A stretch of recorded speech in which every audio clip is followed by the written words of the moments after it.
My fellow Americans,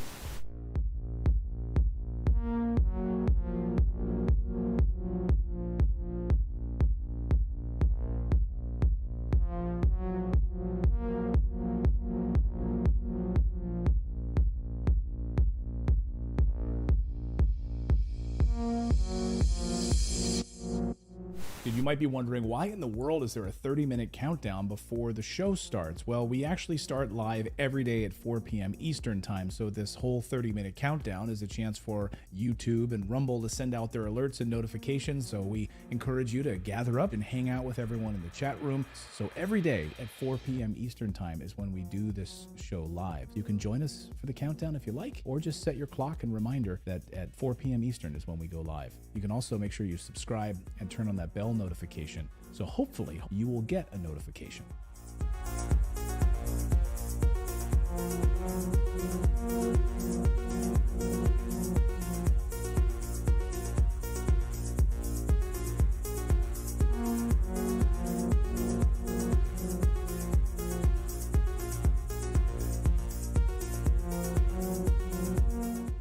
What do you have to say about dictators of countries like Indonesia, who we sell weapons to, yet they are slaughtering people in East Timor?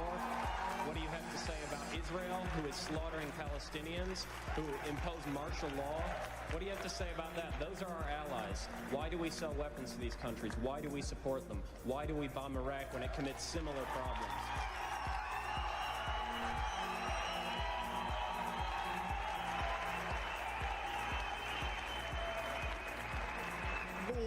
There are various examples of things that are not right in this world, and the United States is trying.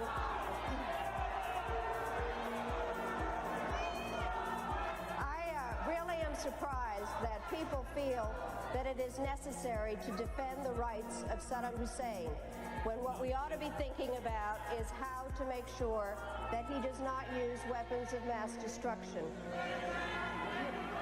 I'd like to... Who are shouting, just a moment. I'm not defending them in the least. What I am saying is that there needs to be consistent application of U.S. foreign policy. We cannot support people who are committing the same violations because they are political allies. That is not acceptable. We cannot violate UN resolutions when it is convenient to us. You're not answering my question, Madam Albright.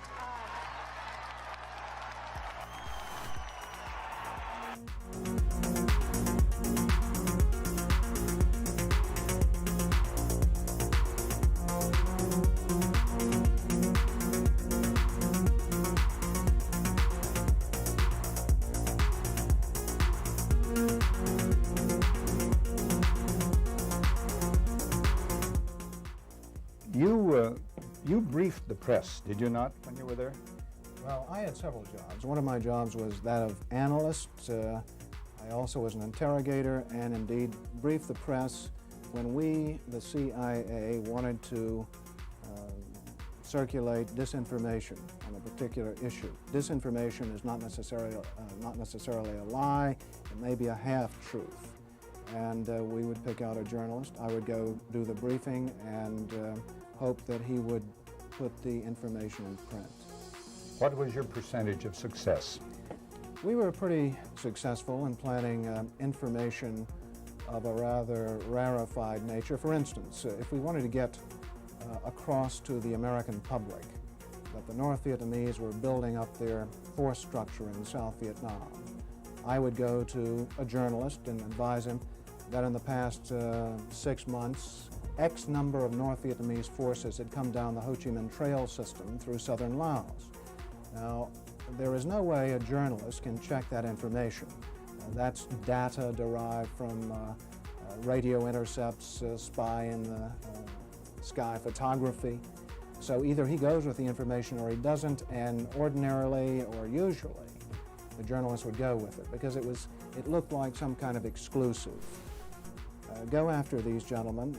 I would be directed to cultivate them, to spend time with them at the Caravel Hotel or the Continental Hotel, to socialize with them, and slowly but surely to try to gain their confidence by dolloping out valid information which was true.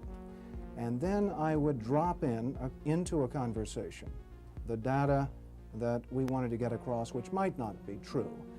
One piece of data, for instance, that we managed to plant in the New Yorker magazine had to do with a supposed North Vietnamese effort in 1973 to develop airfields along the border of South Vietnam. The reason we wanted to plant this information was that we were trying to persuade the U.S. Congress that Saigon should continue to get a great deal of aid, and that the North Vietnamese were the chief violators of the ceasefire accord. That was printed in the New Yorker magazine under the byline of Robert Chaplin, as indeed was a great deal of such information which we tried to circulate. Frank, a two-part question. What were the objectives of or what was the objective of the CIA? What about the moral implications of what you were doing in feeding this information? Did the objective override the moral implications, moral problems? Well, the objective of the agency in general is to generate intelligence and get it back to Washington, to get at the truth and make sure the policymakers understand it. When you plant disinformation, you are diverging from that objective, and I think probably in retrospect it was very counterproductive. I am, as an ex-CIA agent, opposed to the disinformation activities in which I was involved. I admit that I was involved, and I think it served no useful purpose. Propagandizing the American public or Congress is not the CIA's job. As to the morality of what the CIA was doing or that particular activity, the war was a very relative thing. It was a relativist environment, and morality seldom came into play when you were operating in the field. In my estimation, a CIA man should be amoral. That may sound pretty shocking to somebody, but what if my morality were that of a Nazi or agent, if you will? You wouldn't want me to be your intelligence officer. Keep the morals out of intelligence. Keep the truth in, and stay away from disinformation.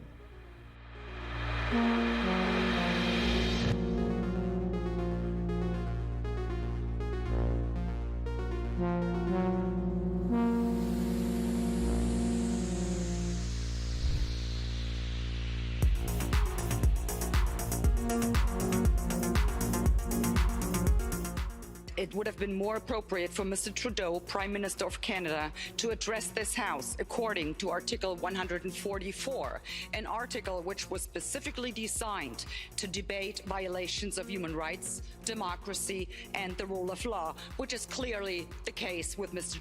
Trudeau.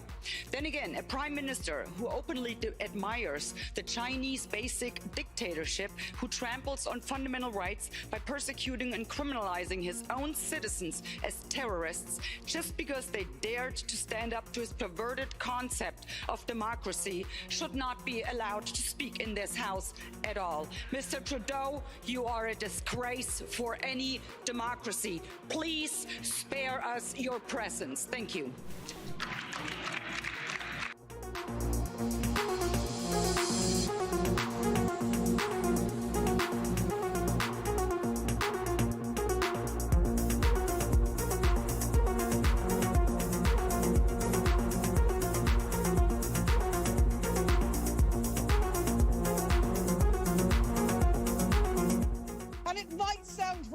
Colleagues, but the answer to war is not more war, it's peace. And peace isn't delivered by the barrel of a gun, it's delivered by diplomacy, by dialogue. You can wish away your continent's history, but we share a continent with Russia. We will sit down with Russia. There will be a negotiated peace, and this organization should be promoting it earlier rather than delaying it and making sure that more Ukrainians die. Your feigning of sympathy rings hollow. It makes me sick, to be honest with you.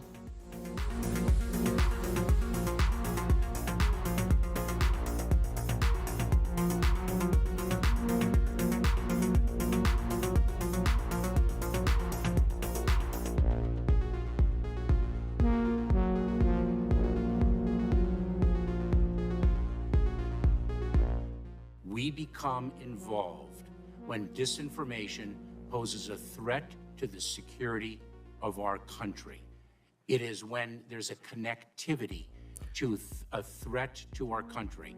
It could be a threat, a connectivity to violence. And what this working group does, is precisely what I would think you would want it to do, which is to take a look at the work, the disinformation work that our department has done and ask the following questions. Do we have policies? Do we have guardrails? Do we have standards? But here's the problem. We can't even agree. We can't even agree what disinformation is. You can't even agree that it was disinformation, that the Russians fed information to the Steele dossiers. You can't agree to that. How are we ever going to come to an agreement on what is disinformation so you can police it on social media? Senator, I have 2 points, if I may finish. Number one, that what this office, what this working group does, because it's not an office, what this working group does is ensure that there are guardrails, definitions, standards to make sure that the free speech rights, the civil rights, civil liberties, and privacy rights of individuals. So do you think COVID disinformation threatens our national security? And number two, if I may, Senator, and number two, is it your proposition that when the cartels spread disinformation with respect to our immigration policies to try to lure vulnerable migrants to our border illegally? I think you've got no idea what disinformation is, and I don't think the government's capable of it. Do you know who the greatest propagator of disinformation in the history of the world is? The U.S. government. Are you familiar with McNamara, the Pentagon Papers? Are you familiar with George W. Bush and the weapons of mass destruction? Are you familiar with Iran-Contra? I mean, think of all the debates and disputes we've had over the last 50 years in our country. We work them out by debating them. We don't work them out by the government being the arbiter. I don't want you guardrails. I want you to have nothing to do with speech. You think we can't determine, speech by traffickers is disinformation? You think the American people are so stupid they need you to tell them what the truth is? You can't even admit what the truth is with the Steele dossier. I don't trust government to figure out what the truth is. Government is largely disseminating disinformation.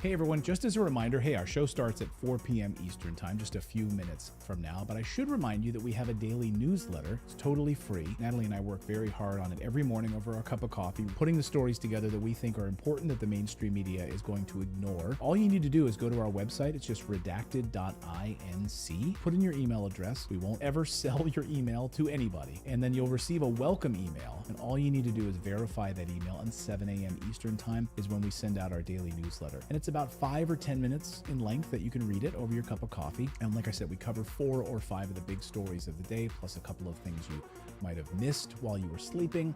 We try to have some fun with it, add a little humor into it. And again, it's a great way to start off your morning. But it's also a great way for us to stay connected with you as well, because we've been banned and blocked on some of these platforms before, where we haven't been allowed to post anything, not even a community post. So the only way for us to stay connected with you is through our newsletter. We were able to send out a newsletter and say, hey everyone, we're blocked for the next week, and let you know what was actually going on with our show. Anyway, go to redacted.inc and sign up for the free newsletter, and it'll be posted first thing in the morning over your cup of coffee.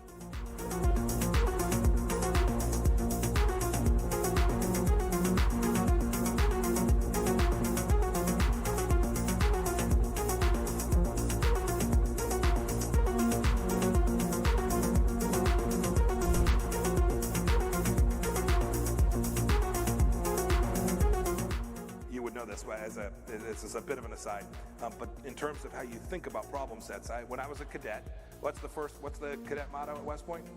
You will not lie, cheat, or steal, or tolerate those who do. I was the CI director. We lied, we cheated, we stole. It was like we had entire We had entire training courses.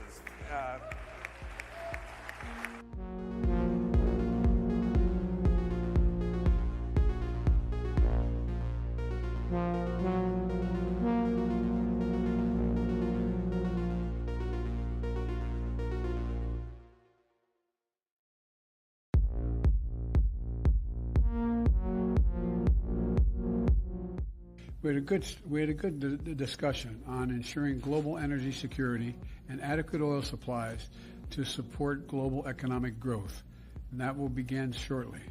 I'm doing all I can to increase the supply for the United States of America, which I expect to happen.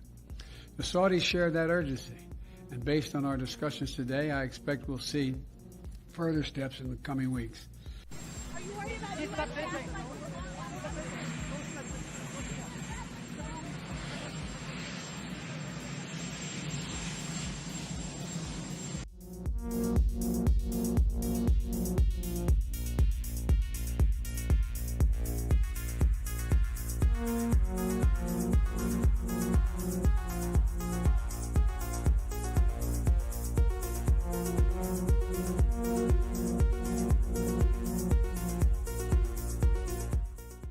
One of the hopeful things that I've discovered is that nearly every war that has started in the past 50 years has been a result of media lies. The media could have stopped it if they had searched deep enough. If they hadn't reprinted government propaganda, they could have stopped it. But what does that mean? Well, that means basically populations don't like wars. And populations have to be fooled into wars. Populations don't willingly and with open eyes go into a war. So if we have a good media environment, then we'll also have a peaceful environment.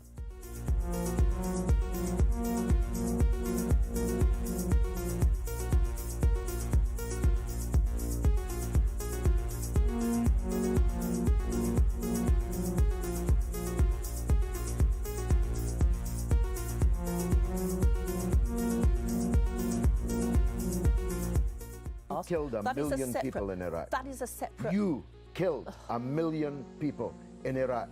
It's incredible that you have the brass neck to be sitting here now urging another Iraq war. George, after if what I was you've still already in done. Parliament, I...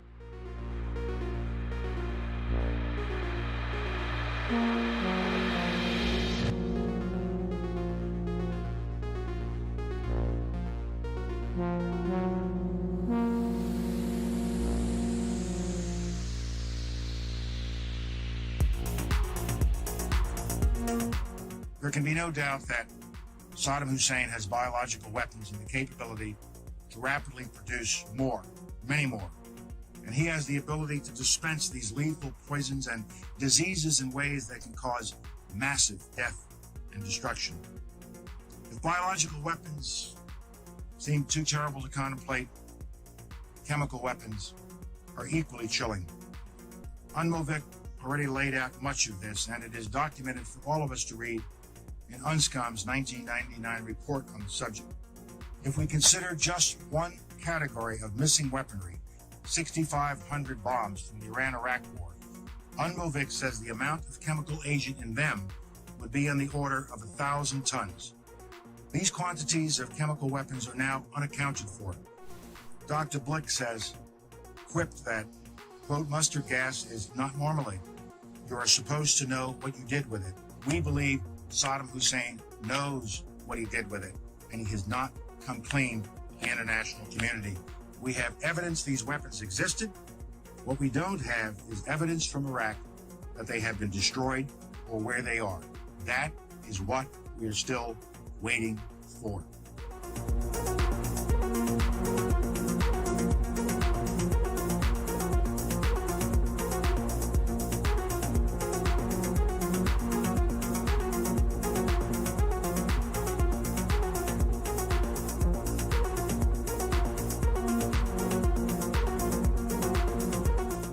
Okay, inspection worth doing, everybody's agreed it's worth doing, and it gets stopped. Yes, sir. At that moment, we're an automatic pilot as far as you're concerned. Period. No ifs, ands, or buts. Now, I respect that. But now, it seems to me the Secretary of State might have a slightly different problem. Secretary of State might be sitting there and saying, now look over there on that side. Now, I remember so-and-so and so-and-so and so-and-so, and the 12 people on this side, they're all the ones that said they didn't want to use force. Now, I'm going to have to go tell the president now that we should, or Secretary Cohen, unleash whatever it takes to get it done. And our military assessment is the same as the majors. The majors' assessment is, privately held but publicly acknowledged later, that airstrikes alone aren't going to do this. Saddam's not going to cave on this. So, now here's the deal. I recommended the president have at it and let the chips fall where they may. A reasonable position for the Secretary of Defense, the Secretary of State to take. But I respectfully suggest, Major, I respectfully suggest they have a responsibility slightly above your pay grade. Slightly above your pay grade. To decide whether or not to take the nation to war alone. Or to take the nation to war partway. Or to take the nation to war halfway. That's a real tough decision. That's why they get paid the big bucks. That's why they get the limos and you don't. I mean this sincerely. I'm not trying to be flip. Because I think, and that's why I said at the outset, the reason why I'm glad you did what you did, we should come to our milk. We should make a decision. But in terms of whether the Secretary of State has no more to consider than you do as the arms inspector, you didn't get in, didn't get my job done, get me in. Period. You made the deal, right? That's the deal. A deal's a deal. Get me in. Scott Ritter, I'm ready to go. It's not how it works.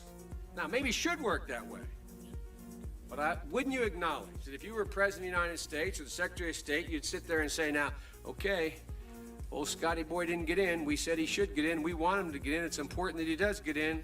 They're not going to let him in, so what are we going to do now? We know that France and Russia aren't going to be with us. We're quite confident China's not. We've already run those traps. They're not there. We're not sure where the United States Senate is, but have at it, boys. Go get them. And by the way, Scott and the boys say air power's not enough.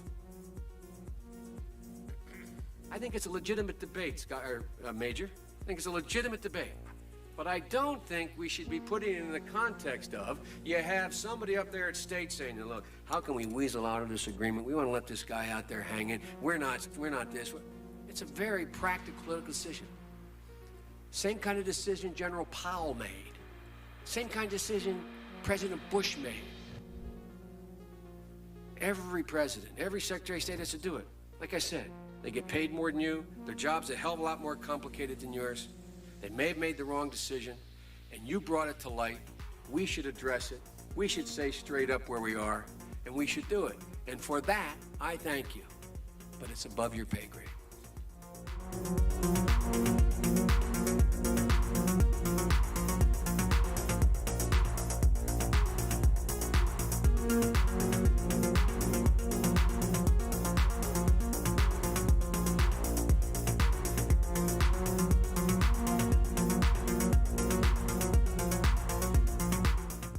About 10 days after 9/11, I went through the Pentagon, and one of the generals called me in. He said, sir, you got to come in and talk to me a sec. He says, we've made the decision we're going to war with Iraq. I said, we're going to war with Iraq? Why? He said, I don't know.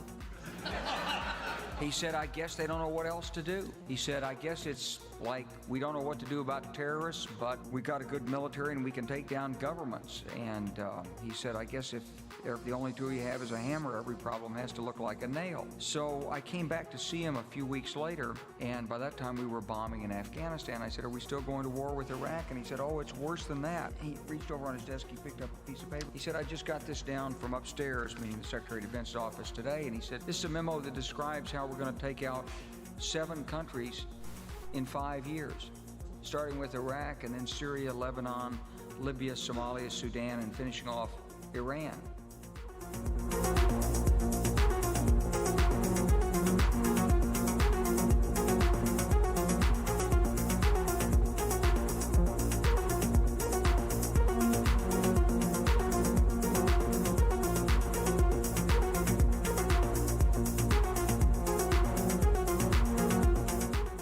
Hey everyone, Clayton here. The show is going to start at 4 p.m. Eastern Time. I should remind you that we have a VIP community. It's our Redacted Rebel VIP community. Now, this show is totally free, what you're watching right now, right? You can subscribe here on YouTube and Rumble, totally free.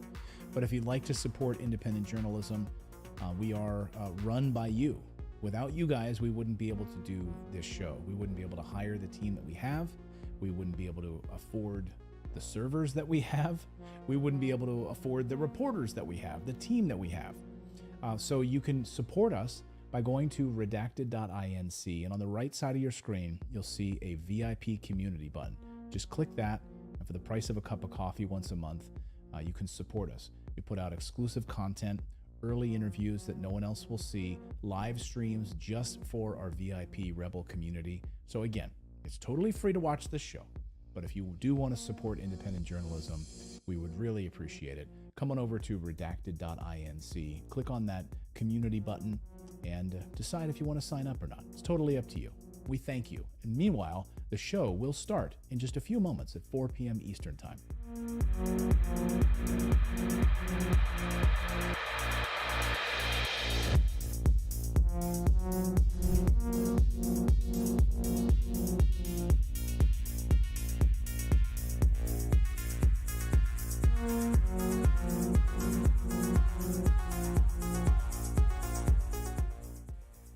Whatever our hopes may be for the future, for reducing this threat or living with it, there is no escaping either the gravity or the totality of its challenge to our survival and to our security.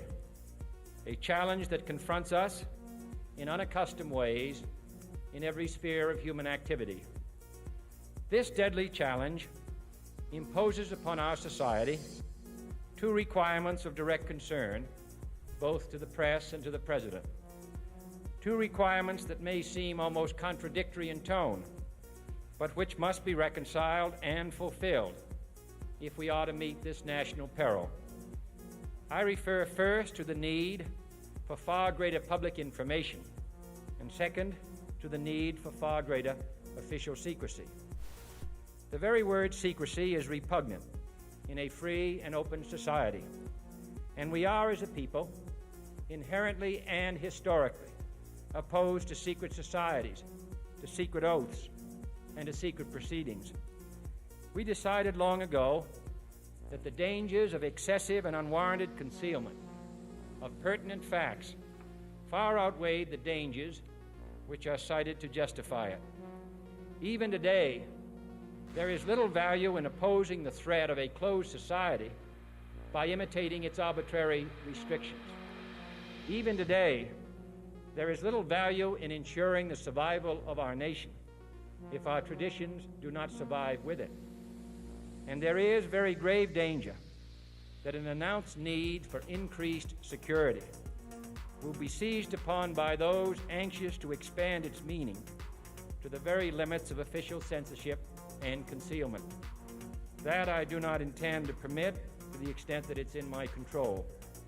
And no official of my administration, whether his rank is high or low, civilian or military, should interpret my words here tonight as an excuse to censor the news, to stifle dissent, to cover up our mistakes, or to withhold from the press and the public the facts they deserve to know.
Welcome, everyone, to Redacted. I'm Clayton Morris. I'm Natali Morris. And on this show, we cut through the propaganda and cover the stories the mainstream media largely ignores. Tonight, we're going to be looking at the United States barreling towards war in the Middle East. Of course, Israeli government is pushing the United States, doing everything it possibly can right now to provoke and get the United States involved in a war with Yemen and Iran.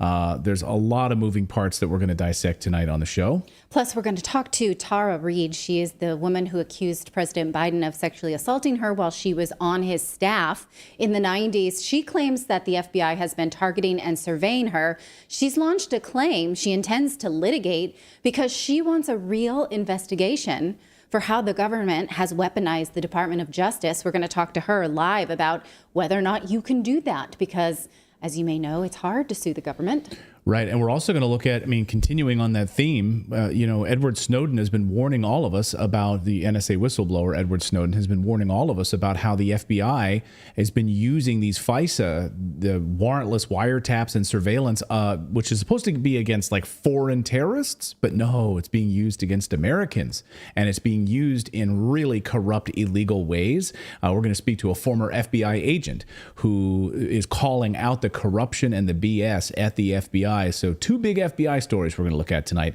as Redacted starts right now.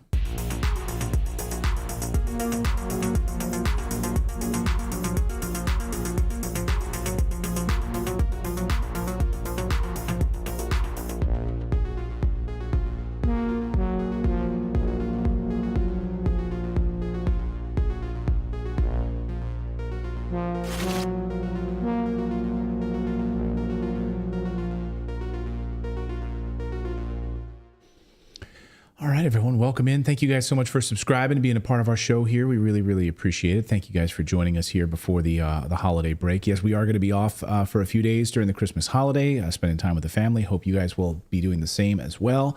But the news doesn't stop, and we'll continue to watch what's going on and happening around the world, and we will bring it to you as we see fit. Yes, as we can get away from our children who are now out of school. Right. It's much harder to work. Today is the only day that we intend to work while they're home, and that's not fun.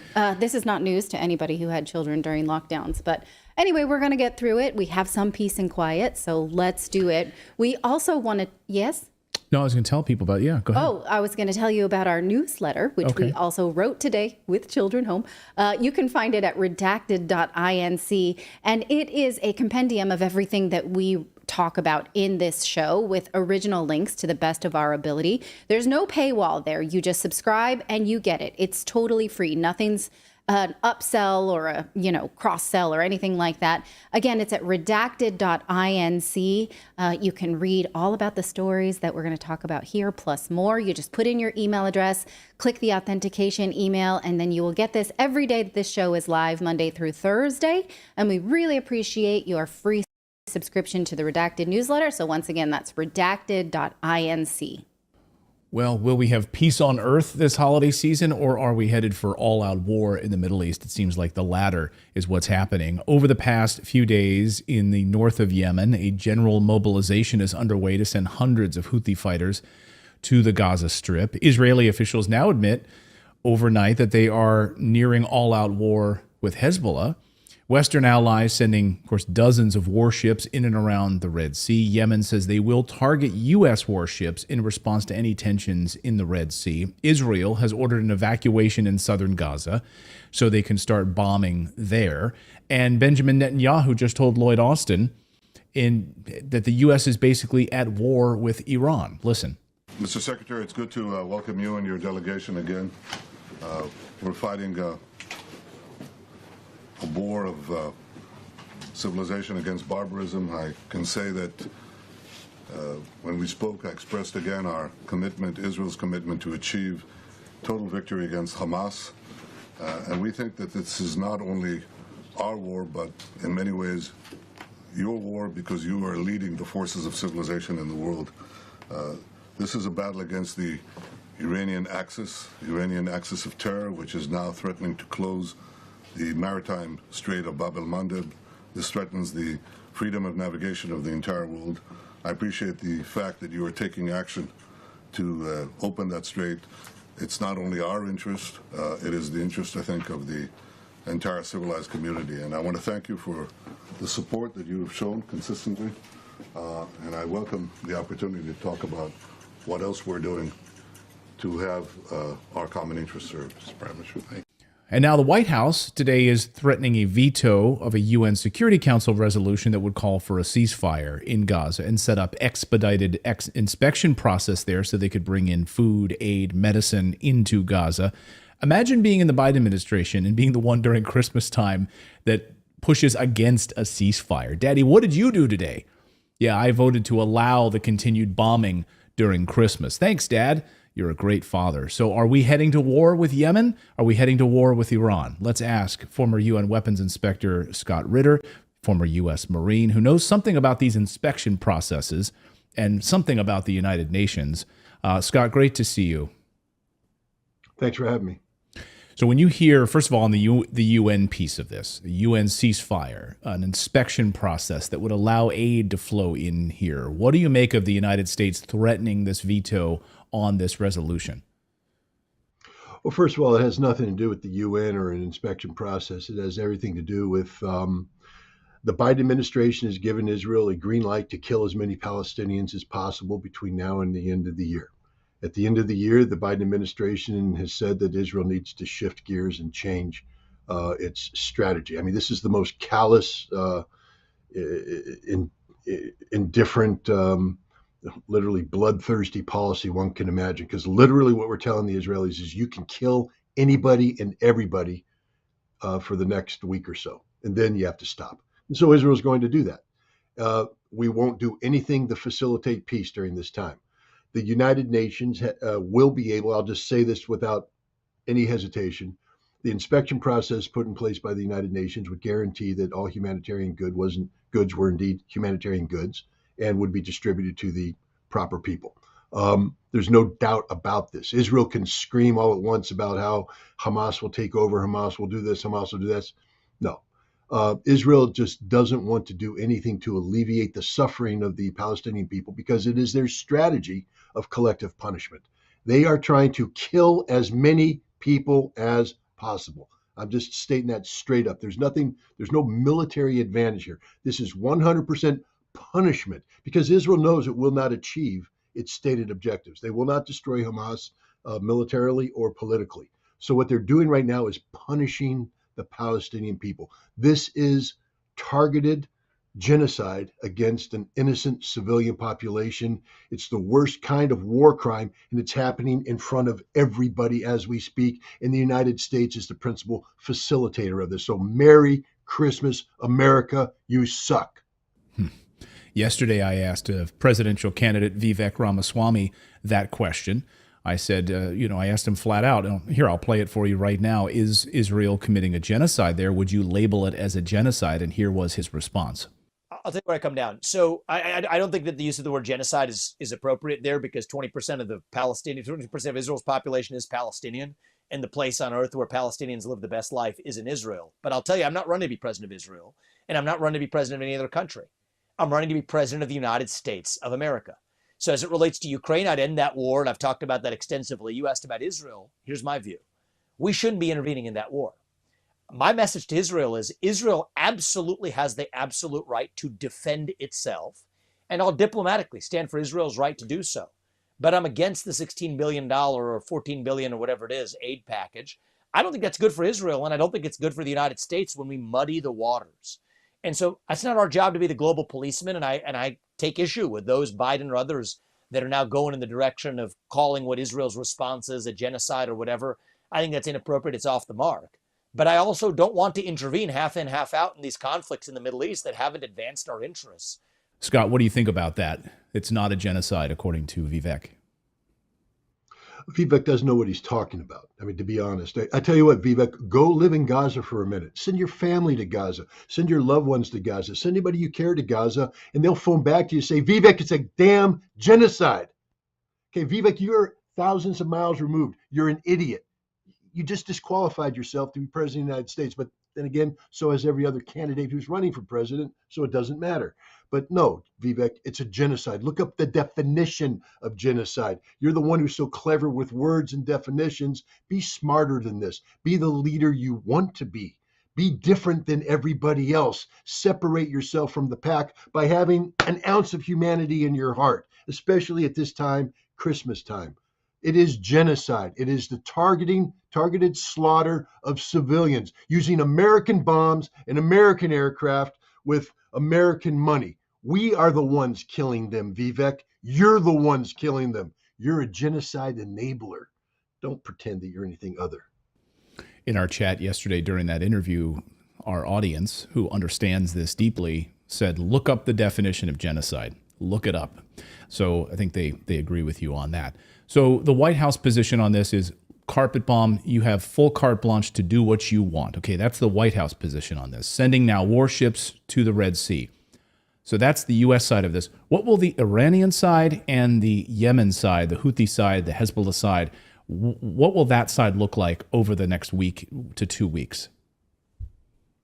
Well, I mean, Yemen has pretty much made a decision that it's all in. It is going to do what it can do to support the people of Gaza. And what it's doing is amazing from a geopolitical standpoint. They have shut down the Red Sea to Israeli maritime traffic. Shut it down. It's costing Israel billions of dollars, and it's disrupting global commerce. I mean, there is a meaningful impact to what Yemen has done here in terms of shutting down, ships transiting the Red Sea.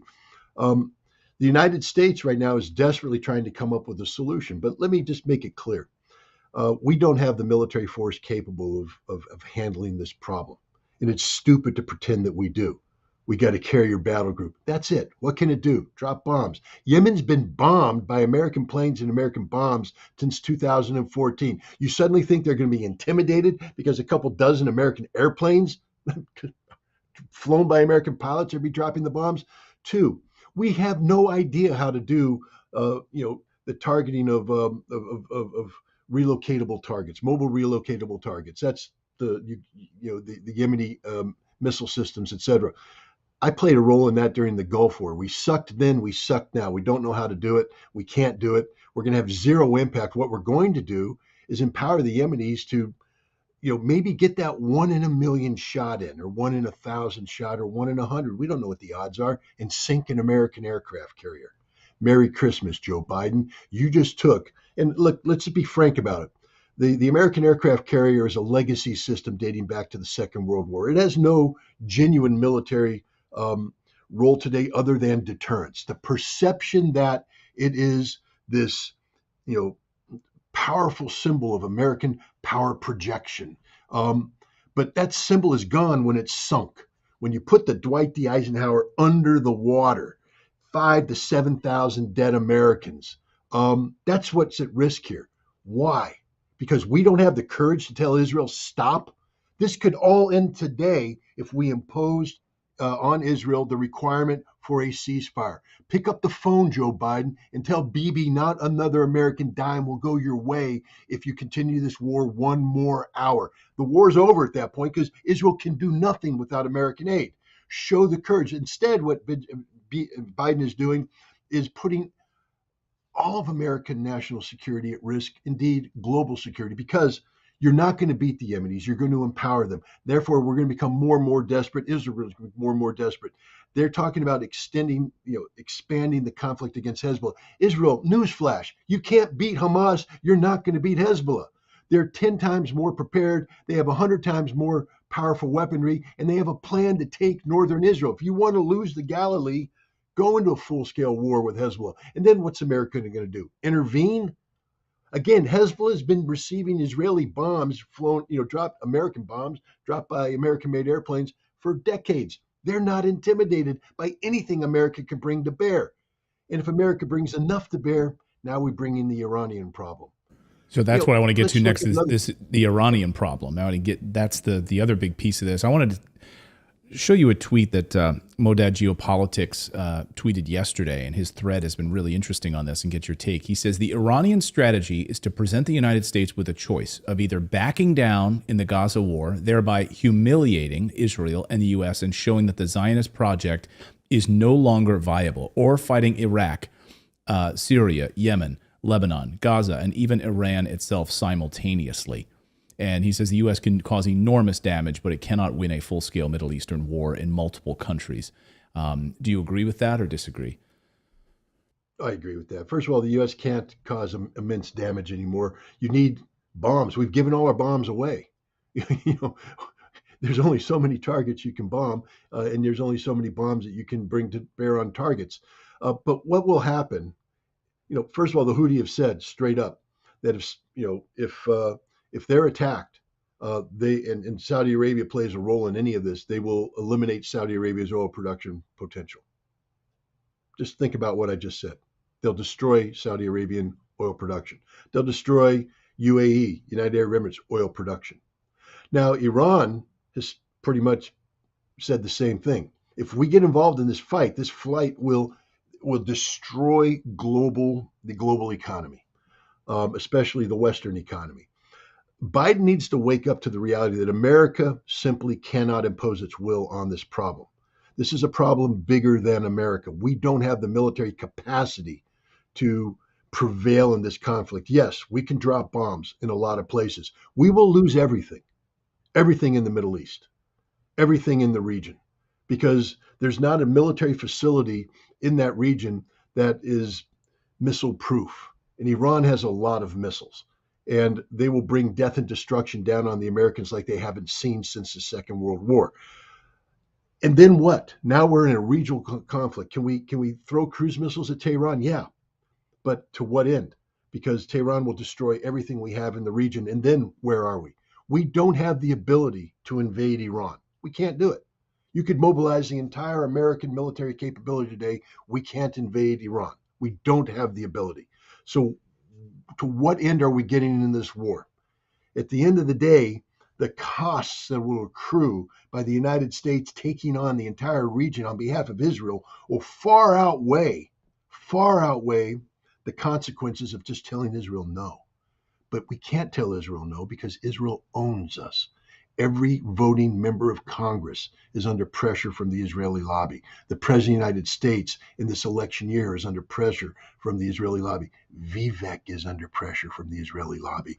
All American politicians are. Why? Because they own us. We've allowed Israel to insinuate themselves into the American political dynamic so that we can't separate legitimate American national security objectives, which include don't going to war against the world, from Israel. Benjamin Netanyahu has been trying for years to get America to go to war with Iran. And now it looks like he may succeed. Congratulations, Joe Biden. You've allowed the most vile war criminal in modern history, Benjamin Netanyahu, to dictate American national security policy to the detriment of the American people. So I'll get you out of here on this, Scott, which is what happens over the next 2 weeks. We know the Israeli side and what the United States is allowing for this carpet bombing to continue. But do you see the United States? I thought, okay, we're going to take a vacation here. We'll have a holiday break. It'll be quiet. No, it seems like this is not going to be a quiet Christmas at all. It seems like we're heading into a massive war. What do you see? There's still a chance for reason to prevail, meaning that there are people surrounding Joe Biden who will tell him that this isn't the war you want. This will not make you a wartime president who's attracted to the American people. This will destroy you even more politically. And that's the most important aspect to be considered. Let's just be clear about it. Nothing that's happening right now with Israel relates to American national security. Israel does not promote American national security. Israel is an impediment on American national security. Israel is a giant weight around our neck, taking us to the bottom of the ocean. But we've somehow believed that we have to defend Israel as an extension of American national security. There's nothing that's happening right now in terms of defending Israel that promotes American national security. This broader war will be an absolute disaster for American national security, and it will have consequences that cannot be mitigated before the November election, which means that Joe Biden will lose the election. It's a 100% guaranteed outcome should he do this, because the economy, and again, I go back to James Carville. You remember when he was helping Bill Clinton run. It's the economy, stupid. It is the economy, stupid. And if you allow this conflict to expand, the impact on the oil market, on energy security, and what will happen to Europe and the United States, it will be total collapse. There are people around Joe Biden saying, "Boss, this ain't the way to do it. You got to start thinking about November. This is going to sink you." And hopefully they get through, along with the Pentagon, who has a history of telling presidents, "Hey, boss, we'll obey your orders, but understand we don't have an in-game strategy here. We got nothing. And you're going to open up a Pandora's box that is going to create problems that we can't solve. We don't have a solution for these problems." And I'm hoping that the combined impact of these two advisory vectors will be such that Biden will pull back. I don't think he's going to put pressure on Israel.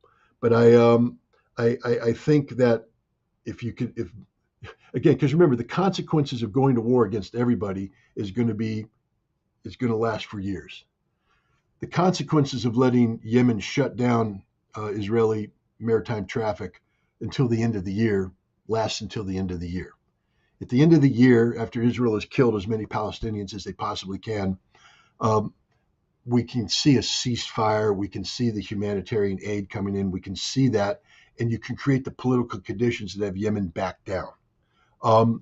So hopefully wiser heads will prevail here and just say, look, suck this up for another week and a half, and then let's try and walk away from this problem. But don't dive in with both feet, because it's going to be the proverbial tar baby. It's going to be quicksand, whatever analogy you want to use. It's going to suck us in and we're never going to get out. I hope you're right about it, because when a president's approval rating is this low, two things have happened. The presidents have almost always started a war, or they've resigned. So there's two options. Maybe this will be the first. Maybe this will be the third way out here this time. Maybe he'll resign actually, and Kamala Harris will become president. That seems to be the path that Democrats are going now, with that secret meeting this past week, trying to force him to do something here. Well, who knows? Gavin Newsom maybe will be the next president. My God. It's going to be a crazy Christmas. Scott, we appreciate your time today. Thank you so much. Hopefully you and your family have a Merry Christmas. We really appreciate your insights on all of this. Thank you very much. And to you as well, you and your family, and to all your viewers, Merry Christmas, Happy New Year's. Well, we wish Scott a Merry Christmas as well. That is sobering news, and we need to stay on top of that. We have more news to get to. We're going to talk to Tara Reade in a moment. She's the woman who accused Joe Biden of sexual assault when she was a member of his staff. She's trying to sue the FBI, or at the very least get an investigation into how the Department of Justice has been weaponized against her. She's going to tell us that story, coming to us from Moscow, where she has been granted political asylum. We have that story and more. But first, we want to tell you about our friends over at HelloFresh, because with HelloFresh, you get farm fresh, pre-portioned ingredients and seasonal recipes delivered right to your doorstep, so you can skip trips to the grocery store. Oh my gosh, have you guys been to a grocery store this holiday season? It is madness. Every time I go there, I want to take a life from someone who gets in my way. You just don't have to do that if you order your ingredients through HelloFresh. That's why that's America's #1 meal kit. Now, you know that soon the holidays will be over. It will be time for New Year's resolutions.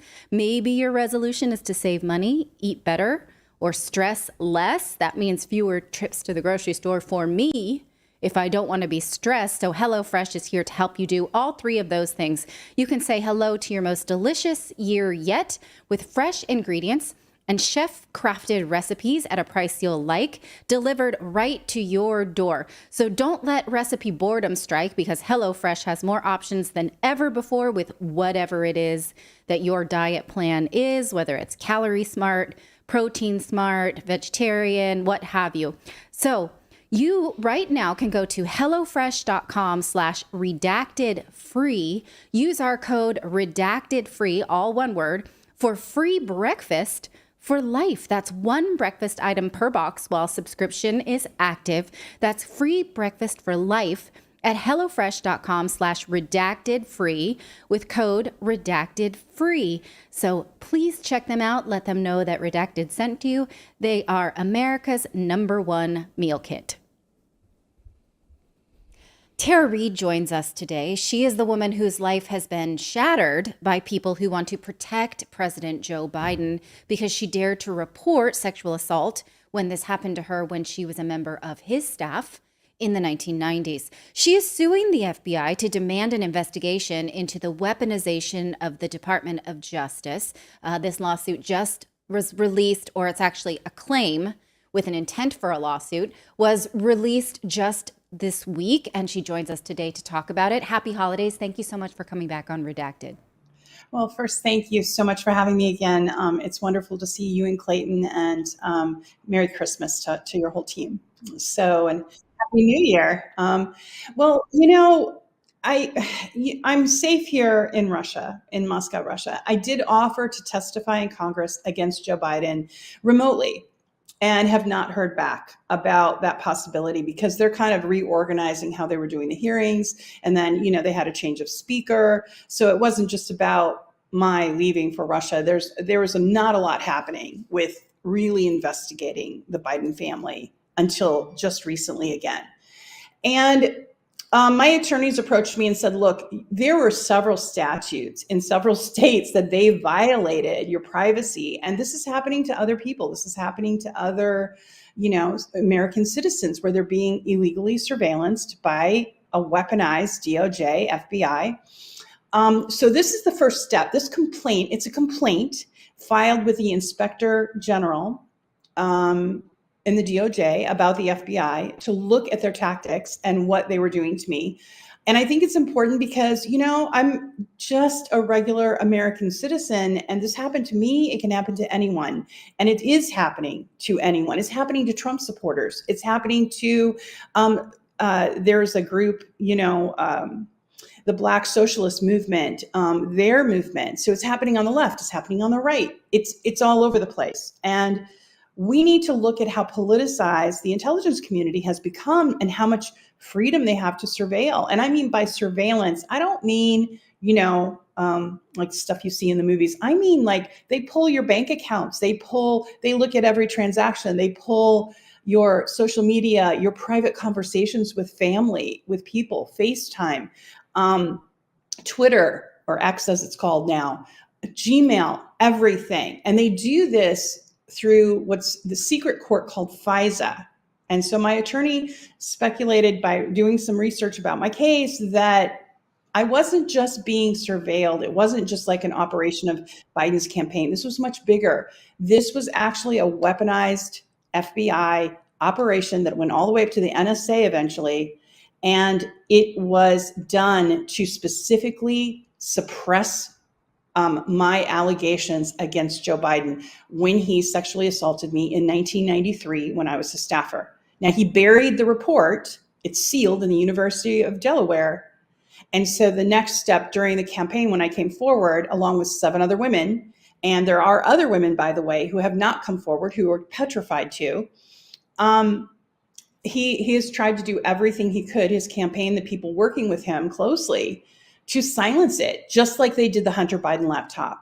So the more research my attorneys did, the more they realized, because they had done other human rights cases, the more they realized, okay, this is big. This is like an operation.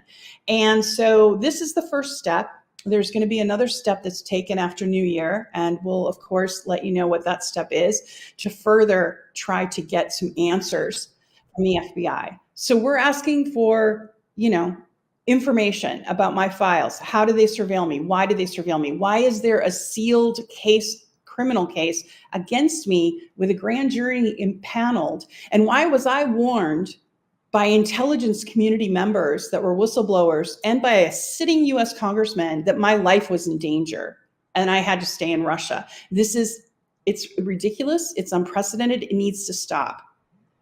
And Well, in your book, you do a really nice job of detailing just how scary it's been for you since you reported this abuse in 1993. And it's gone through fits and spurts where you try to live your life and then it creeps up. You and your daughter don't know who's watching you, who's reporting what things, who's digging into your privacy. There's just scenes of you sitting in the kitchen and not being sure if you're being watched or not. That must be terrifying. Now, since last year, or this year rather, you have sought asylum in Russia. Has that helped give you quality of life?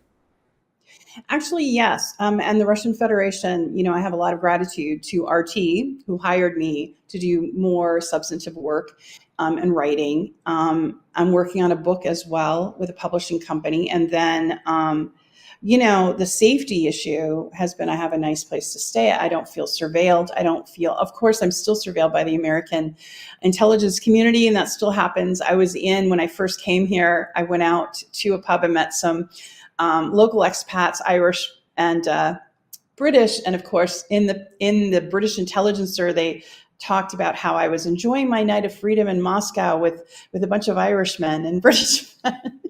And it made me sound kind of wild. And it's just funny. It's ludicrous at this point. But basically, it's very safe here. Moscow is an extremely safe city anyway. And so that's been good. However, back in the States, there's still shenanigans happening. And my horse was almost kidnapped about a month into me being here in Russia. And that was really traumatizing. I mean, a trailer came onto the property and they tried to load him, and the owner of the stable stopped them. So the person was a little deranged and was saying she was doing it for Joe Biden.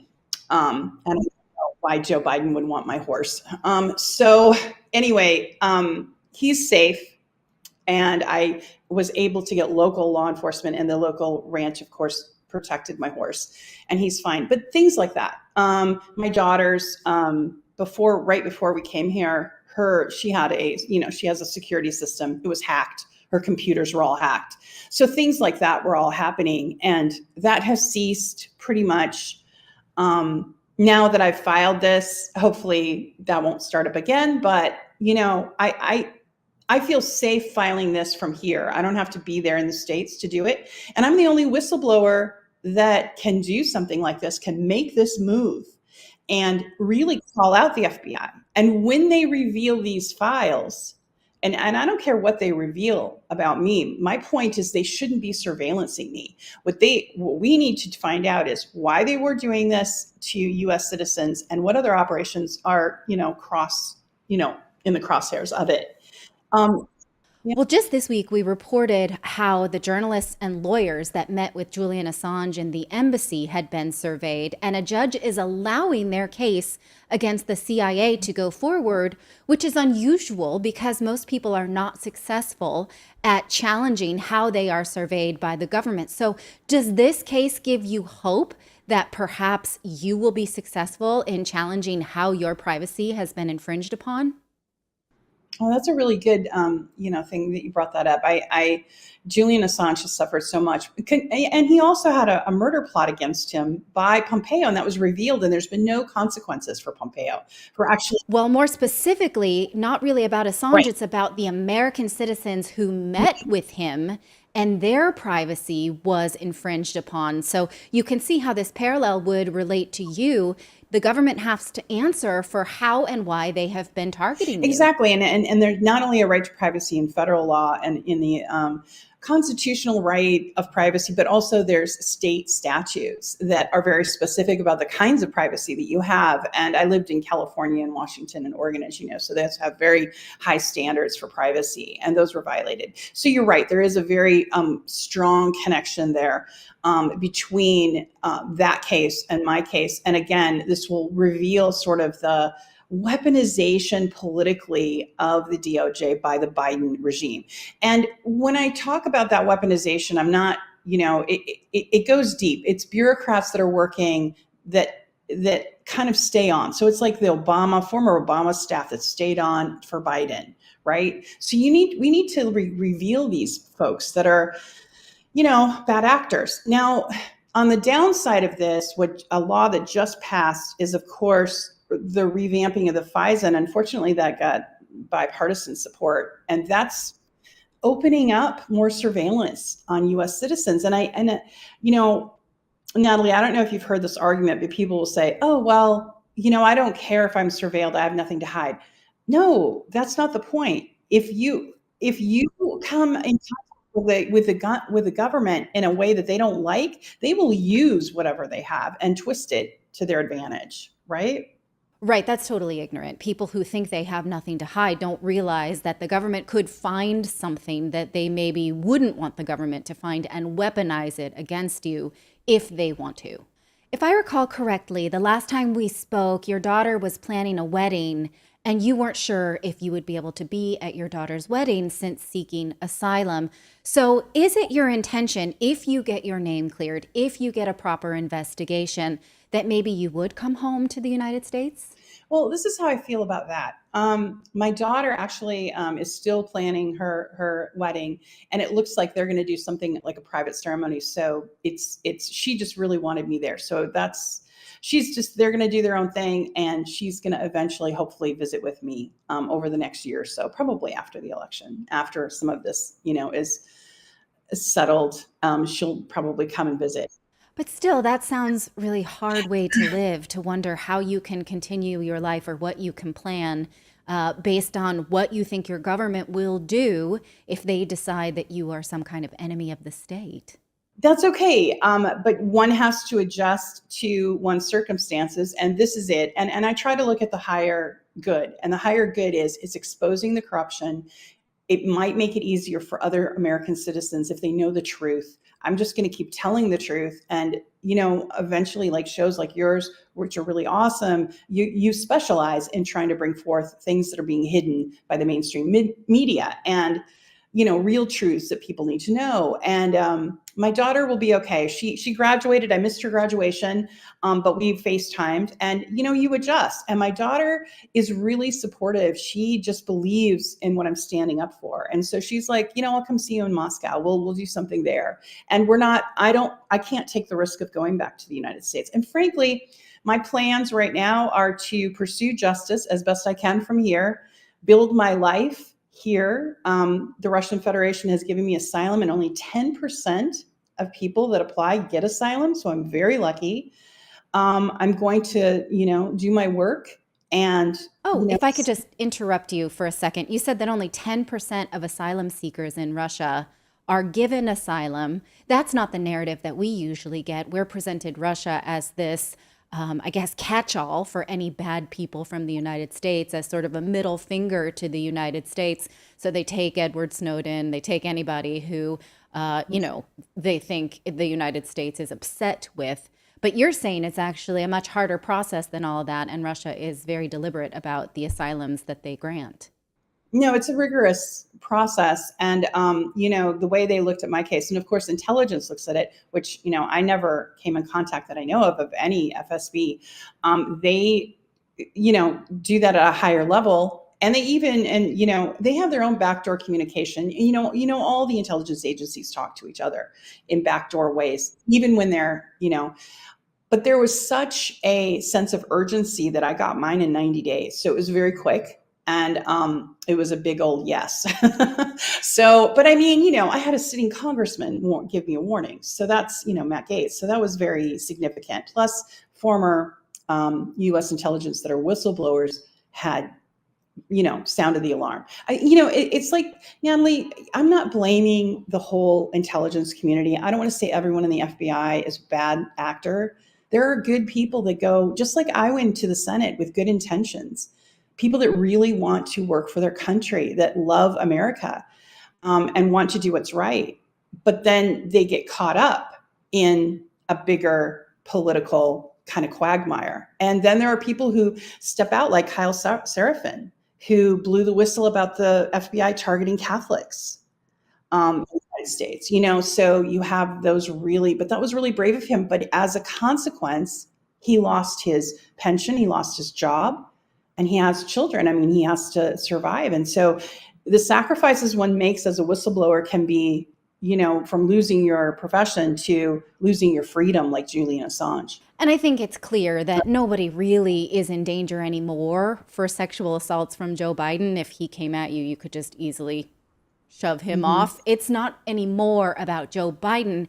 It is about the powerful people who are covering up what Joe Biden has done, covering up what Democrats don't want you to see. It's about these narratives of power and also use of the Justice Department as a weapon against these narratives, right? Yeah, and it's about the cover up. It's about the cover up, right? And it's about the lengths they went to suppress the truth.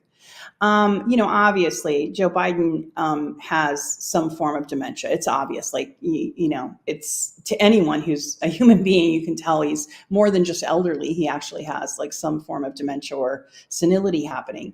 But what this is about is more about holding him accountable. Just like the Hunter Biden thing. I mean, look what just happened a few days ago. Hunter Biden didn't show up for a valid subpoena and then held a press conference about it. That's how much power these elite Democrats have right now, the neoliberal kind of faction. And it's not healthy. They've got the mainstream media wrapped around them, their narratives, and everyone else. And look at the results. Because, and I want to make this clear, Natali, I love America. I'm not, I was born in Monterey, California area. I grew up, I went to law school. I served, as I could, in the Congress, in the state Senate, in California, and in the U.S. Senate, and did Homeland Security, and also did victim advocacy, did everything I could for my country, and a lot of work for free.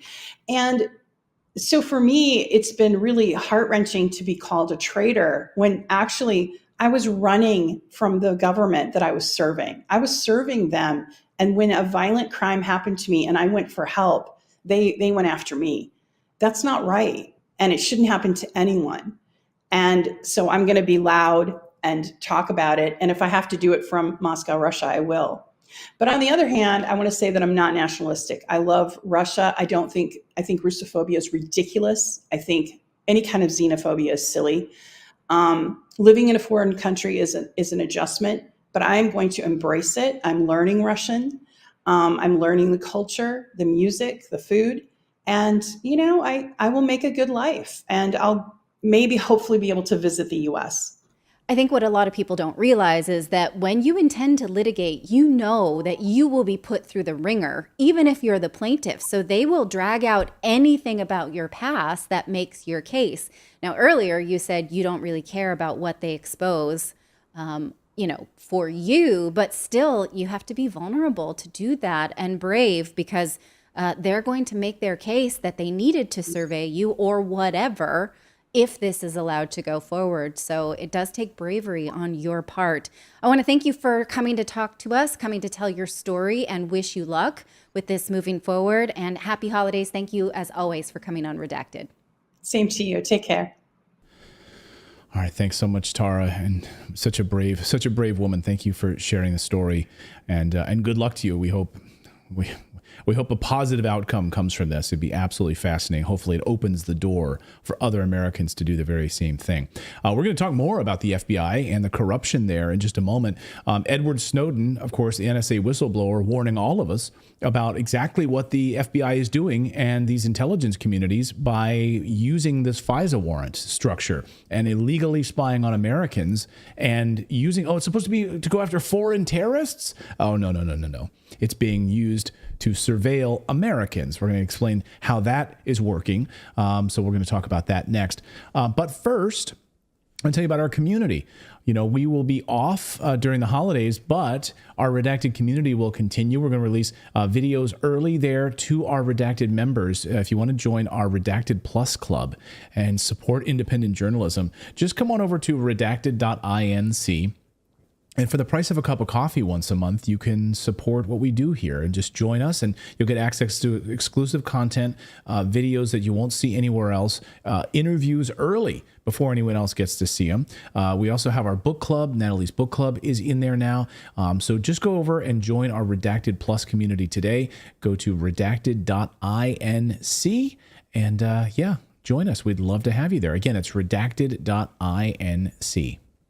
Well, make no mistake about it, the Fourth Amendment of the United States Constitution is quickly becoming a thing of the past. NSA whistleblower Edward Snowden warning all of us of the illegal searches and seizures that the FBI and other government agencies are carrying out with the help of Congress, giving them cover to do this, giving them the power to carry out warrantless wiretaps on Americans. And it's all built in to the brand new Defense Authorization Act, the big defense spending bill, the $866 billion defense spending bill that President Biden just signed into law. President Joe Biden will sign the newly passed National Defense Authorization Act into law. The $886 billion plan will include a more than 5% pay raise for members of the military. The bill also includes a short-term extension of a controversial law that permits warrantless surveillance of foreign nationals. Kyle Seraphin is a FBI whistleblower and a true American patriot. He's been screaming from the mountaintops about how corrupt the FBI is, how they're carrying out illegal surveillance on Americans using the FISA program, illegal warrants, to rope Americans into illegal custody. It's unbelievable, and we wanted to invite Kyle on to talk about this. Kyle, good to see you again. Welcome back to the show. Thanks, Clayton. Good to be on. Good to talk to you. So your response here, of course, Edward Snowden has been beating the hammer on this. You've been out there as a whistleblower on your show, really pushing this for many, many months on the illegal size of this. And then, of course, this just passes right inside of the National Defense Authorization Act. President Biden signs it, and here we go. Congress is complicit. The president is complicit. What was your initial response to seeing them just go along with this again? It's kind of nauseating, but it's also kind of expected. I do think that this is the nature of the federal government. This is what I've seen. I was 5 years in D.C. working for the Washington field office for the FBI. And what we would always see was there was some moment, it would come to the crisis, it would come to the crux of the problem, and then they would basically do the thing that the federal government's best at, which is kick it down the line. They would do a temporary spending measure. They would do a continuing resolution. They would pass it as part of an omnibus, and then it would just sort of disappear. And there's not really a great mechanism for the American people to do anything about it, because once it's passed, it's passed. They put it in there. They've kicked the can down for, another couple of months, and we're going to have more sort of unlimited FISA capabilities that the FBI has been advocating for. It's really worthwhile dissecting the FBI's arguments on behalf of the FISA and why it's so valuable to them. And when you break it down and look at it, you go, that doesn't seem like what it's intended for. I just watched my buddy George Hill, who is a former NSA guy, Snowden era time, and was also an FBI supervisor in the intelligence sphere. And he worked as an analyst. And so he was talking to me about it on my podcast. I actually sent him a link to John Cornyn and the Assistant Attorney General, Matthew Olson, talking about FISA and specifically 702 FISA. And they're breaking it down like children, because that's kind of how they treat the American people. It's like this, well, when they say foreign intelligence surveillance, they do mean foreign, right? And he goes, yes, they mean foreign. And so he's keying up these things. And when I sent it to George, he said, that's the second time that I've seen gay pornography in the Senate, this month, because it's just two men with their clothes on doing something that is really gross to watch. They've pre-planned this thing. It's scripted. It looks a lot like what he called kayfabe, or, like kind of WWE wrestling. It's planned out who's going to win and what the questions are going to look like. It looks very choreographed. Most Americans have no idea what 702 FISA looks like. They don't know what FISA means to begin with. And so we can kind of break that down. Yeah, let's break that down. And this, of course, was born, I think, if I'm not mistaken, out of the Patriot Act after 9/11, right? This foreign surveillance, the idea we're going to watch terrorists overseas. If they're going to attack us, we want to know about them, right? So we can use this sort of blanket approach under the Patriot Act. Can you walk us through exactly what this mechanism does? Absolutely. And that is obviously where it went wrong, but it actually goes back further than that. If my recollection serves, it's 1978, it might be 1974. The FISA actually goes back to the end of the Cold War. And something that I discussed with George Longform, and people can find kind of shorts of it. We've been trying to cut it up so people understand, but it's really pretty obvious that we made it through the entirety of the Cold War without FISA. FISA is the Foreign Intelligence Surveillance Act. It allows organizations like the FBI and the CIA and the NSA, mostly it's NSA collections, to be able to gather what we would call signals intelligence. That's going to be text messages and phone calls and emails now and stuff. Well, obviously, a lot of this didn't exist back when it was written. And it allows them to pull it into a collection data warehouse where they can exploit it in certain ways to protect national security, which on its face doesn't sound that bad. In the post 9/11 world, when so many things were weaponized, they actually expanded it out to include terrorists. So it went from nation state actors like the Soviet Union and maybe China and things like that, to now adding on foreign terrorist organizations as designated by the State Department. And once you open that kind of can of worms up, it kind of gave them the ability, it's not just foreign actors doing intelligence. Now the intelligence is actually operational because terrorism is a crime. It usually involves violence and coercion and things like that. So once they started bringing that sort of ability in, the most recent arguments for FISA were all about how it's helping disrupt what they would call transnational organized crime. This is like mafia type stuff. These are organized cartels that are bringing fentanyl over the border. And when you're telling me that a tool that is designed for intelligence and doesn't have the same scrutiny as a traditional warrant when it comes to doing collections is being used to do criminal casing against cartels and other foreign actors that are doing criminal violations in the US, we've really gotten very far afield from it. And what people should also know is that this all was incremental. It started after 9/11 where they started moving it forward. They added terrorism to it. And then what we saw was kind of this aggressive movement by allowing Barack Obama walking on the last couple days out the door, saying that they wanted to put these things in place where they wanted to be able to, use it more of a political tool. And as I've talked to you a little bit, it's worth knowing intelligence cases, which is what we're talking about with FISA, they don't have the same scrutiny as criminal cases. They're not the same thing. So when someone uses a traditional warrant, maybe it's helpful for our audience and for me to break it down. So a traditional warrant versus how these FISA warrants are being utilized. Like what would happen in a traditional warrant situation versus this? So traditionally, you need probable cause. You go in front of a judge and you say, here's my pattern of facts. I, as this person, swear on my training and my ability that I've uncovered these particular facts, and I believe they mean this, and I think that they show probable cause that fill-in-the-blank law has been violated. That's what you get a warrant based on. And then a judge will issue a warrant, and you can go into somebody's Correct. house, and you can search their computers and all of that, and then make an arrest if you find what you think is there based on And you have to be very you have to be very specific, though. You say, look, I believe that there's probable cause to believe that this crime happened, and that evidence of such crime exists in this format, in this place. So you actually have to describe the things to be searched.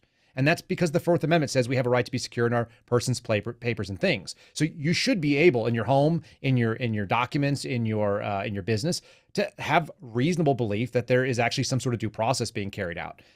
Intelligence is very different. There's no allegation of a crime that's required for an intelligence case. They can do it based allegation or information that something happened, that you might be part of the threat landscape.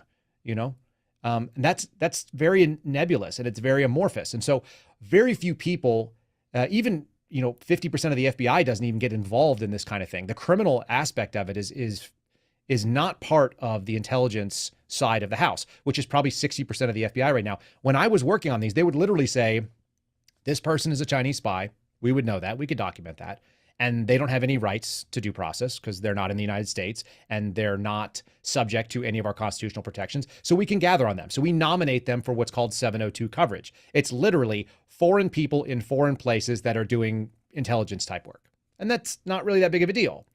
But as somebody who is a criminal investigator, whose real goal is to find people that are harming U.S. national security, I don't really care what Chinese spies are doing in China. That's sort of irrelevant to me. What I care is what Americans are they talking to? And so that's what I'm going to try to find in that coverage. I want to know how they are using whatever it is they do over in China to affect my interests here as an American and as a federal agent. Who are the people that are actually implementing whatever plans they have? And so I'm going to start looking for that. And when I do, if I happen to find someone's name that's of interest, I find Clayton Morris, and so I start searching you through that database. That's actually called reverse targeting. And that's supposed to be illegal underneath the FISA. It's me taking your name from collection that I'm authorized to have, and now I'm going to query you against the database. And we found out the FBI has done this millions of times. It's really one of the only ways that this tool is used. They've used it millions of times in violation of the law. And I think they said in 2022, they only did it about 300,000 times. It was only like 2%. So only 300,000. Wow. 1 in 50 queries was a violation of federal law. And that's why they wanted you to re-up it. They're like, look how good we're doing. We're passing it on 98% with compliance. But that 2% of failing is a constitutional violation. So then how are they using it? So they're grabbing Americans with this. They're querying Americans. And then what are they starting to do with that information? Are they going out and just making arrests on those individuals? Are they trying to then suddenly build a case on this person and trying to match some sort. I mean, how are they getting warrants? How are they pulling these people into prison? I mean, it sounds like a total violation of the U.S. Constitution. And how is this even holding up in court? And that's the best part, because you're using the word warrant like we're actually doing search warrants. That's not what's happening. We're using FISA. FISA is not a warrant in a traditional way. Number one, a true FISA that is actually geared towards somebody who is an intelligence threat to the United States is argued in front of what's called the FISC, the Foreign Intelligence Surveillance Court, which is a secret court that basically agrees with the FBI 100% of the time, including against when they went after Donald Trump with lies. Like they actually altered text messages and emails to flip the meaning of what the email said. That's what Kevin Kleinsmith was accused of. He literally said, instead of, he deleted the not or he added a not and basically flipped the meaning 180 degrees from what the actual statement was, and they used that to argue in front of the FISA. So that's how they got the Carter Page FISA. Those are actually authorized warrants, even if they lied to get them. But when we're talking about 702 FISA, we're not actually talking about a warrant system. It doesn't go in front of a court. I literally nominate somebody for 702 coverage, and then an FBI special agent in charge will just sign off on it. It's all internal because it's not trying to find a criminal violation. That's at least how it starts. We're creating intelligence investigations that are literally for the purpose of information. We just want to know what you're doing. And once we know what you're doing, then we can get really rowdy and we can actually generate a criminal case if we uncover something. And it might not have anything to do with the intelligence we looked at. Let's say I start investigating you because you have foreign contacts and you're very interesting. So now I know some of these foreign contacts and I see what you're up to. But in the middle of this, I also find that you're involved in some sort of white collar fraud because I used secret subpoenas called national security letters. They're abbreviated NSL. I get some of those NSLs, I get your bank records, and I'm like, oh, that money doesn't make a lot of sense. That's not what I was investigating you for, by the way. But I found it now. Now that I know it, I can go and I can write a real criminal warrant.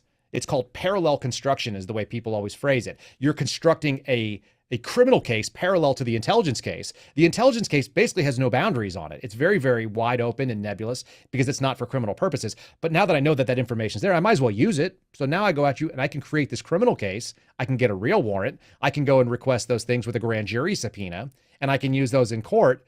But I never have to tell anybody that I found it by using the national security tools, because those will never be unclassified.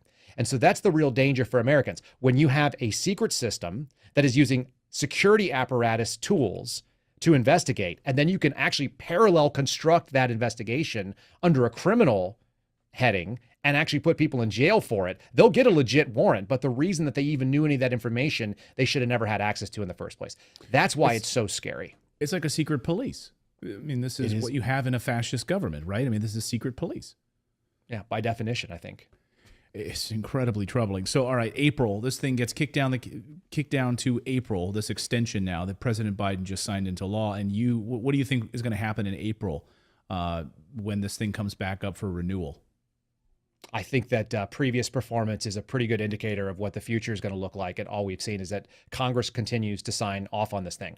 And I can't decide whether it's because they're ignorant and they don't know what they're signing. That's a real possibility. We have to accept that. I mean, as someone who worked in government, it's almost always easier to believe that people are stupid than they are being nefarious or malignant. But there's a real possibility that some of these things, they realize that some of their evil deeds may be exposed, because if they are in bed with people that are in threat countries, they're going to get swept up in this stuff too. And that was actually part of the abuses that was highlighted. Mike Lee, the senator from Utah, was very good about calling it out. There were something like 19,000 donors to a single member of Congress that got swept up in 702 coverage. And there's no excuse for it. We don't even know which member of Congress it was or why they were swept up. So it's very, very broad reaching. It's useful that the FBI actually houses it in a very innocuous sounding program called DWS. It stands for Data Warehouse Service or System. And that's literally what it is. It's just all the data. It's all there. And what you'll hear is the FBI actually argues out of both sides of its mouth. They say, look, we have a legal right to go get this because the courts have sided with us.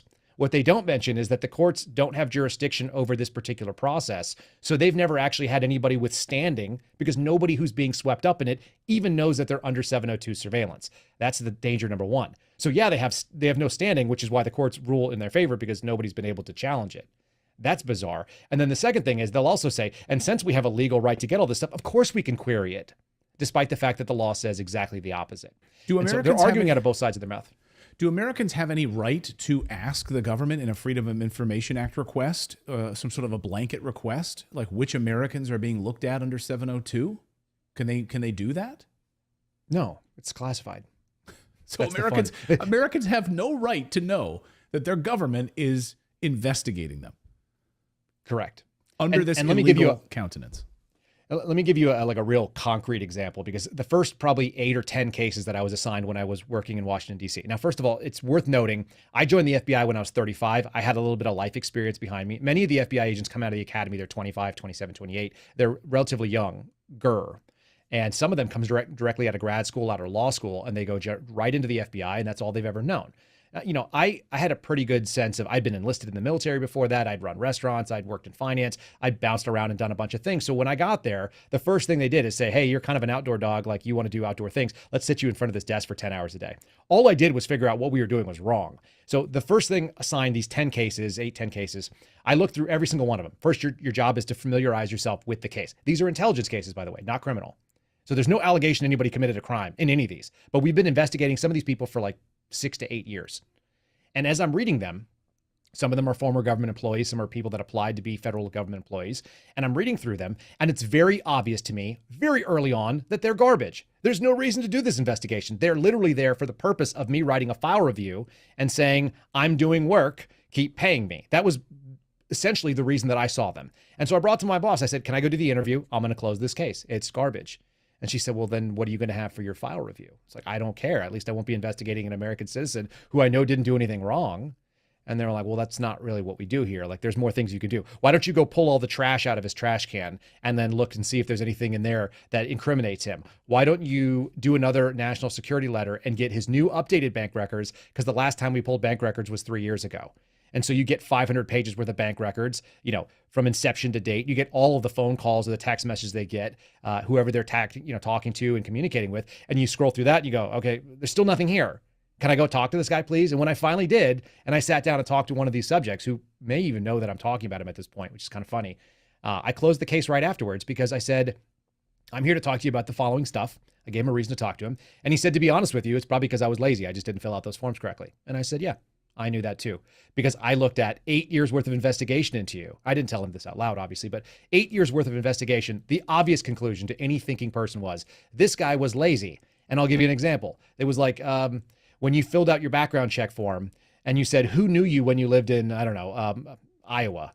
And he said, this girl, who was she? She was my girlfriend. Where did she live? Iowa. Like, it was just that, it was that vague. He didn't care.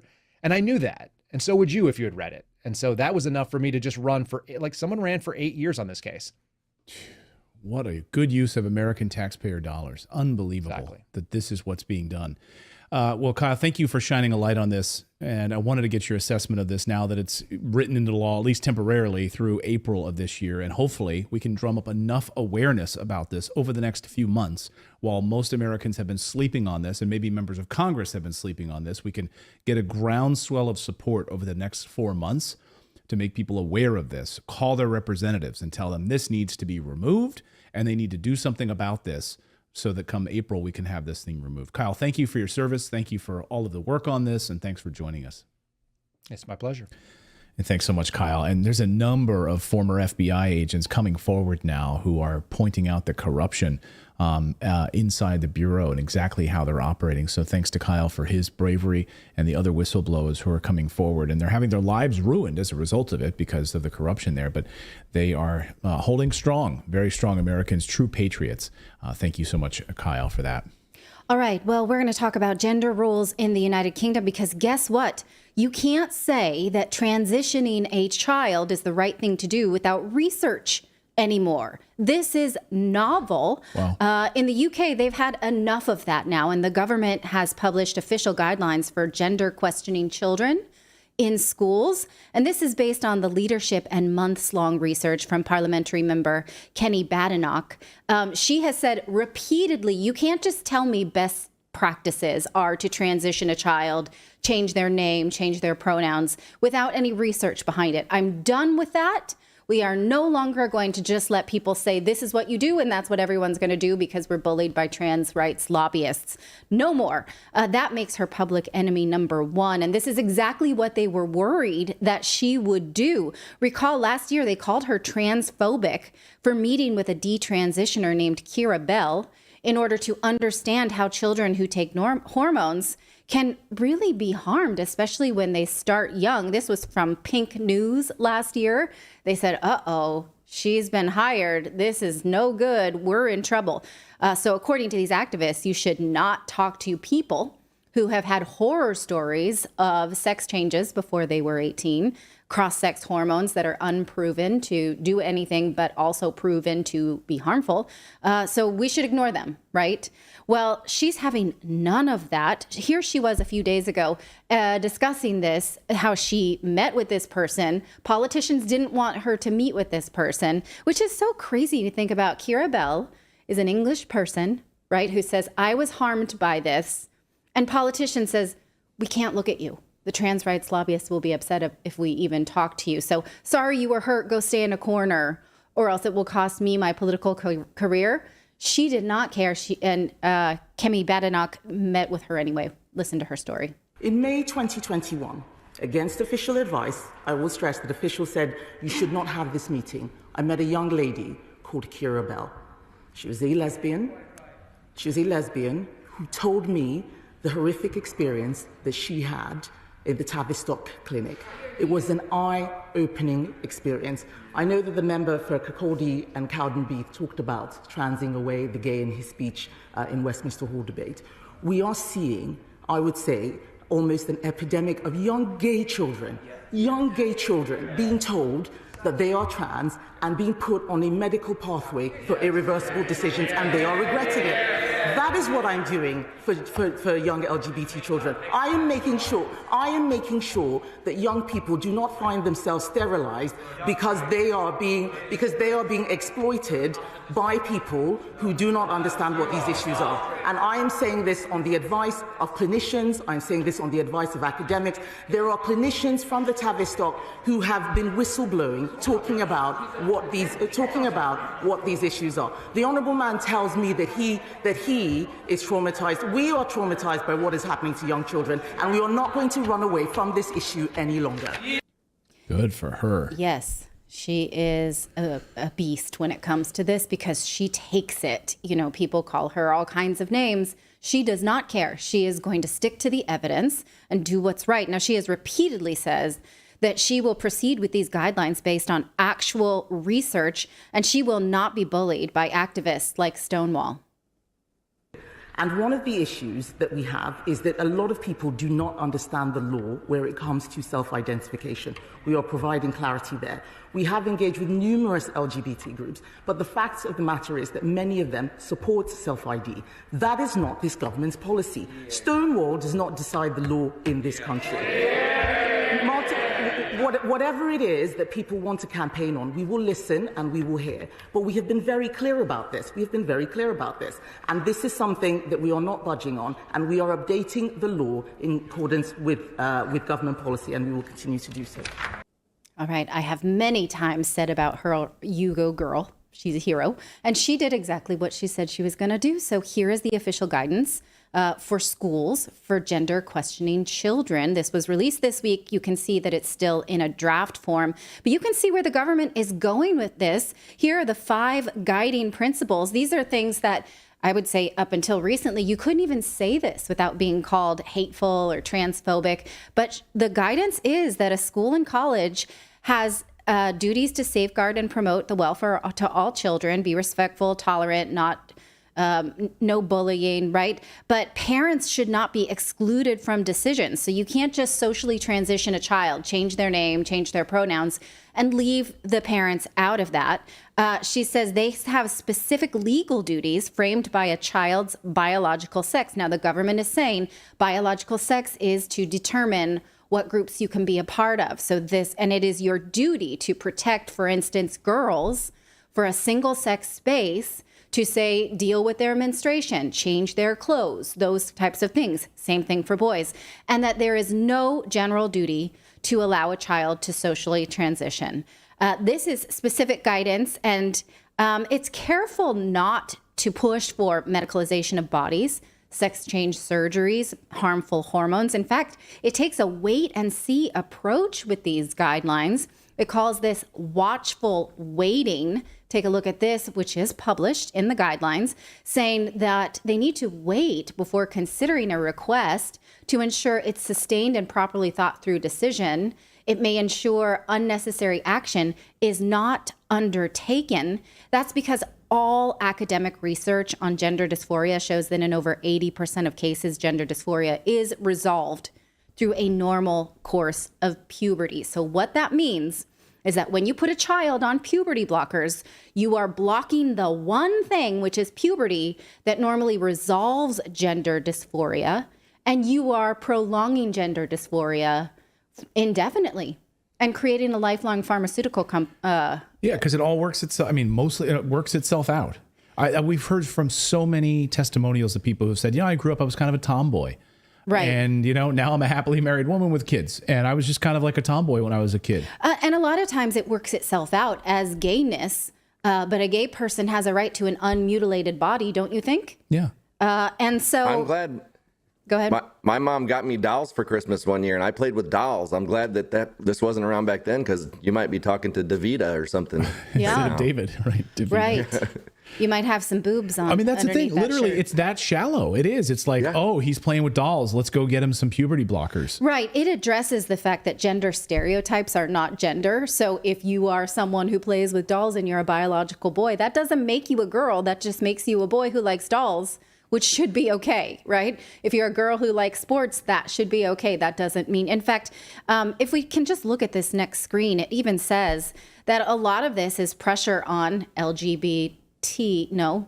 would just be LGB people, right. Just lesbians and gays, right? Mostly that they hear from lesbians who felt pressure to identify as a transgendered male, or a transgender male who felt pressure to come out as a lesbian rather than transgender. It's just very confusing because you're slapping these labels on children for the purposes of adults, when watchful waiting would give them time to figure it out, to stop being so pressured by these pharmaceutically backed lobbyist groups. And it says that schools should make clear that they are under no pressure to reach a particular outcome, right? And a lot of times when a school gives you this label, like, okay, you must be trans. This is a very brave course you're taking. This is who you are now. And if you tell a young person that, they're like, okay, this is my cross to bear. I can handle it, right? I'm a brave person. It's going to get me attention.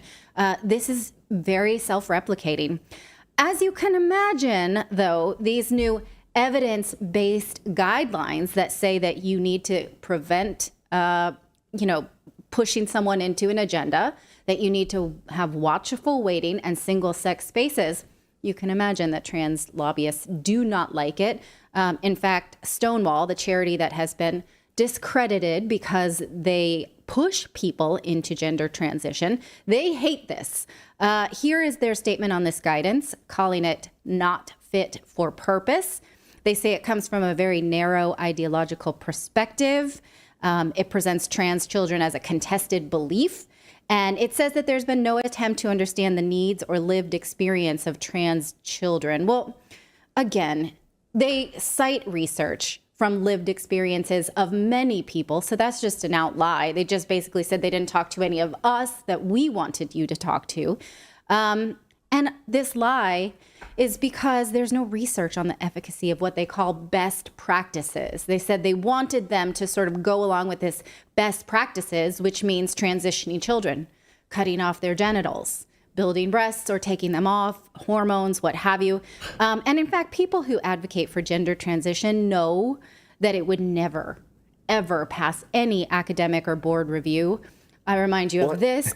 Go ahead, David, please. Well, I was just going to say, have you seen on Twitter, the pictures and just how barbaric all of this looks? Like it's, and the stories of how much pain they're in after those medical transitions. I can't even stomach reading some of it. No, it's awful to look at. I mean, it is. It's like you're looking at mutilated individuals, like something that would come out of a torture chamber. It's incredibly painful. Even if you don't go the surgical route, the medicines alone, what they call get your tea, some of this is injections. I've talked to my children about this and they're like, you're getting a shot all the time? No, I'm out. They're injections. Some of it's not, some of it's just pills, but you think about it's basically polyjuice potion, like in her, in Harry Potter. You are transitioning your body into what it's not, and it hurts a lot, and it creates a lot of medical problems that you didn't have before. Here is last year, Dr. Meredith McNamara. She's an advocate for transgender, gender-affirming healthcare. Gender-affirming, you know what I think of that term. She admitted last year that none of these best practices would ever pass any kind of academic review. Moving on, the state claims that the absence of randomized controlled trials negates all evidence for the benefits of gender-affirming care. First, an RCT, or randomized controlled trial, for gender-affirming care would never pass an institutional review board safety or ethical standard.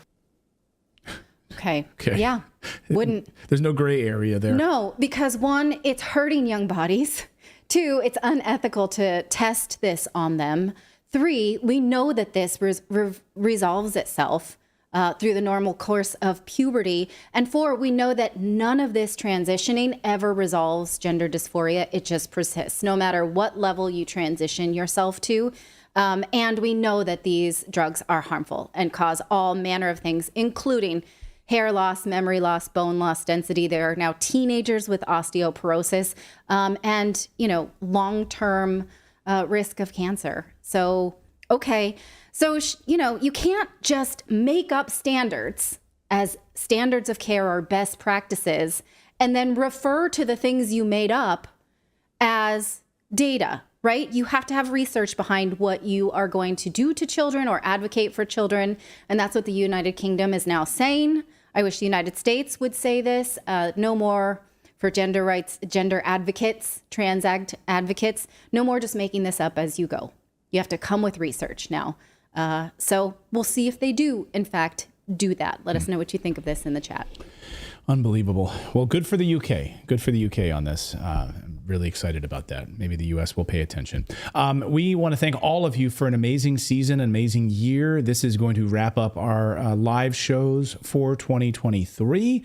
Like I said, we'll be watching very closely what happens on the global news front geopolitically, but we'll have a lot of great interviews and content for you coming out over the next few days during the Christmas holiday. We hope you have a wonderful family holiday wherever you happen to be going. If you're traveling, staying home, just being with your family, we wish you a very peaceful, prosperous new year as well. So thank you guys so much for being a part of our great community here. We really appreciate it. And we will see you back in the new year with new live streams at the beginning of the year here on Redacted. Thank you so much, everybody. It's been great to be learning with you, be broadcasting with you. We'll see you in 2024.